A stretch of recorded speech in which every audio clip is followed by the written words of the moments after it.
किसी भी मार्केट में कोई भी नई कंपनी जब जाती है ना, तो वो सोचते हैं यार हमारा जो सिस्टम बने ना वो बिल्कुल बढ़िया बने, हम कस्टमर को बढ़िया से बढ़िया सर्विस दें, अच्छा एक्सपीरियंस दें, तभी हमारा नाम रहेगा। और इंडिया में कार मार्केट में तो कंपटीशन काफी ज्यादा है ही। और अक्सर हम लोग क्या बोल देते हैं यार, मारुति है, टाटा है, हुंडई महिंद्रा, ये थोड़े ना एस्टेब्लिश प्लेयर हो चुके हैं, इस वजह से इनकी जो डीलरशिप है ना वो थोड़ा सा रूड बिहेव कभी कभार कर देती है। लेकिन तब क्या करें, जब विन फास्ट जैसी कंपनी जो अभी सितंबर में ही लॉन्च हुई है, गाड़ी डिलीवर होने से पहले, कोई भी गाड़ी डिलीवर होने से पहले कस्टमर उनके पास वैसे तो आते ही कम है, और जो कस्टमर आ रहे हैं ना उनके साथ ही वो थोड़ा सा स्कैम करना टाइप शुरू कर दें, या उनके साथ एक्सपीरियंस से जो है कस्टमर का वो बुरा होना शुरू हो जाए, और फिर उनकी शिकायत करें, किस टाइप का उनका कस्टमर सर्विस है और क्या सॉल्यूशन कस्टमर को मिल रहा है। मतलब नई कंपनी जब इंडिया में आती है तो कस्टमर को क्या कुछ फेस करना पड़ सकता है, आज की स्टोरी में हम बात कर रहे हैं। क्योंकि अपना एक्सपीरियंस शेयर किया है मुझे पंकज गोयल जी ने सूरत से। तो इन्होंने बताया कि विनफास्ट इन्होंने बुक की थी, उसके बाद क्या उनकी कमिटमेंट थी, क्या कुछ चीजें चल रही हैं, और आज भी कहां पर ये अटके हुए हैं। तो हेलो, मेरा नाम है अमित और आप देख रहे हैं डेली ऑटो लाइफ। देखिए, सितंबर में गाड़ी लॉन्च हुई, कंपनी भी इंडिया में तभी लॉन्च हुई थी। इन्होंने VF6 जो है वो गाड़ी बुक करा दी 7 सितंबर को, और बोला गया था उस टाइम पर कंपनी की तरफ से कि जितनी भी बुकिंग सब होंगे ना वो दिवाली से पहले हम सभी गाड़ियां डिलीवर कर देंगे। जब इन्होंने गाड़ी बुक कराई डीलरशिप पर, तो उसने भी बोला था कि ठीक है सर, हम दिवाली से पहले आपकी गाड़ी डिलीवर कर देंगे। बल्कि उन्होंने तो ये बोला था हम नवरात्रि में डिलीवर कर देंगे। अब नवरात्रे से इन्होंने गाड़ी बुक कराई, 21,000 रुपए दिए, और नवरात्रे से एक हफ्ता पहले इन्होंने डीलरशिप को कांटेक्ट किया कि क्या कुछ चल रहा है, अब ये बताओ कितने पैसे जमा करने हैं, क्या इंश्योरेंस का हो जाएगा, क्या RTO का हो जाएगा, कैसे क्या गाड़ी है। मतलब जब एक हफ्ता रह जाता है तो हर किसी को ये रहता है ना यार, चलो यार एक बार फिर से बात कर लेते हैं। अब ये डीलरशिप पे गए तो वहां पर कोई ढंग से वो जवाब दे ही नहीं पाए। उन्होंने क्या बोला कि आप ना पैसे जमा करा दीजिए, बुकिंग आपने करा दी है, इसका ये मतलब नहीं है कि अब गाड़ी आपको अलॉट हो जाएगी या गाड़ी आ जाएगी। आप पहले पैसे जमा करा दीजिए, उसके बाद ही गाड़ी का ऑर्डर लगेगा, तभी गाड़ी आ पाएगी। मतलब यार, फिर बुकिंग किस चीज की ले रही थी? मतलब हम अगर पैसा नहीं जमा कराएंगे तो ये 21,000 रुपए आप रखे रहोगे हमेशा के लिए, उसका फायदा क्या हो? फिर आप बुकिंग क्यों ले रहे हो? तो वहां से बात आई गई, हो गई।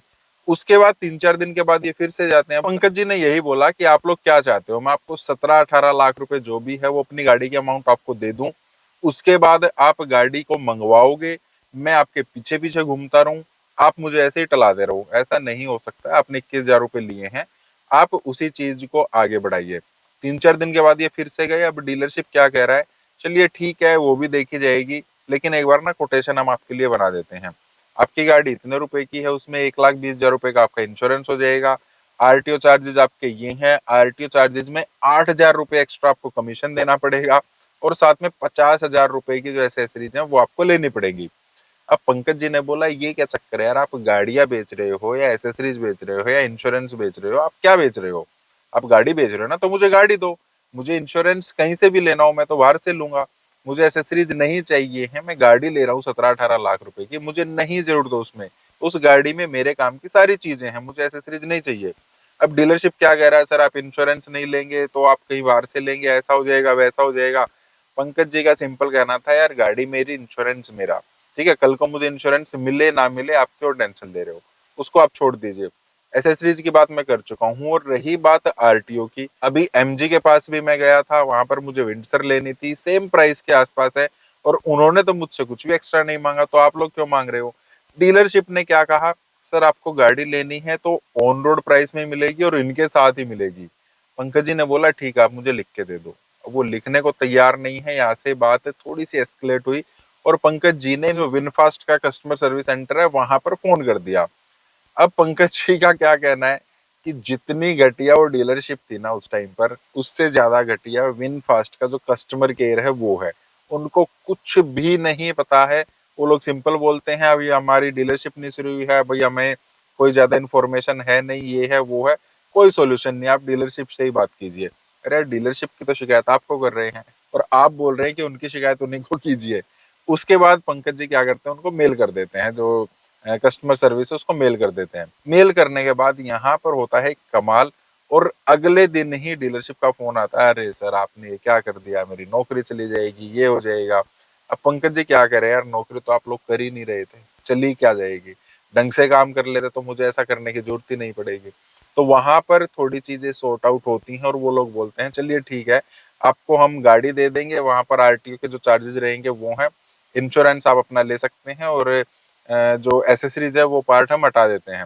लेकिन फिर भी 1,000 रुपए वो फिर भी जो अपना कमीशन है, पहले 8,000 मांग रहे थे आरटीओ में, 1,000 रुपए वो फिर भी मांग रहे थे। चलो कोई बात नहीं, ठीक है, गाड़ी कब दोगे महाराज, दिवाली तक की बात हुई थी, अब वो कह रहे हैं कि आपको ना नवंबर के लास्ट तक जो है वो गाड़ी मिल जाएगी।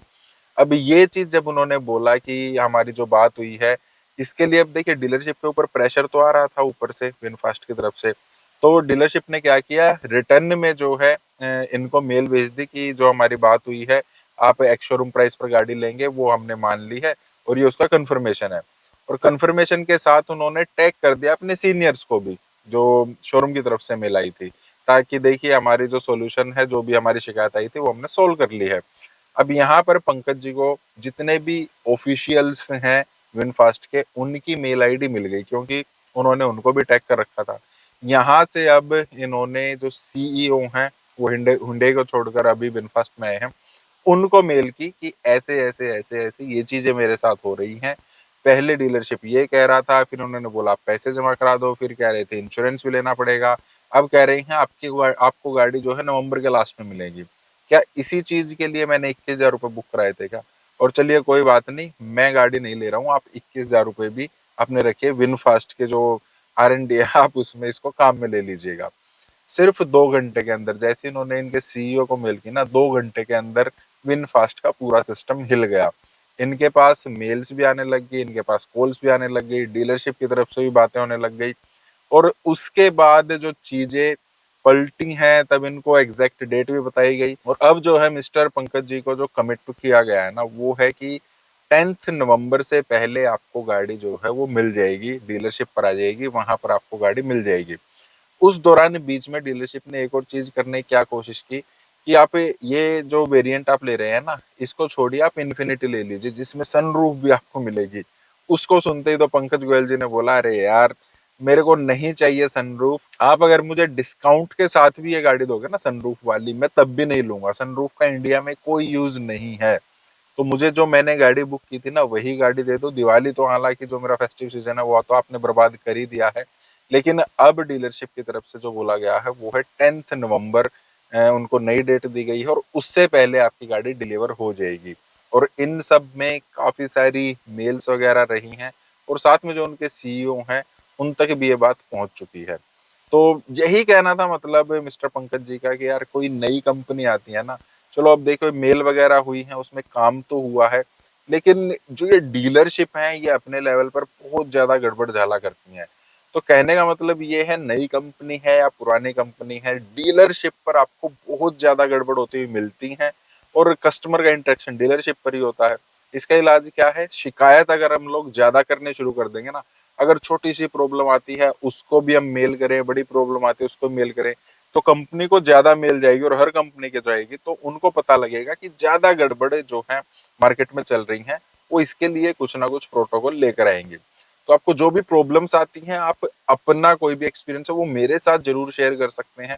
कुछ पूछना है तो भी आप पूछ सकते हैं, ताकि हम इन चीजों को हाईलाइट करते रहें और बाकी सबके लिए चीजें अच्छी हो जाए। फिर भी आप कुछ कहना चाहते हैं, पूछना चाहते हैं, आप कमेंट भी कर सकते हैं। बाकी इस टाइप के वीडियो से आप लाइक करना, चैनल को सब्सक्राइब करना। मिलते हैं नेक्स्ट टाइम। Thank you.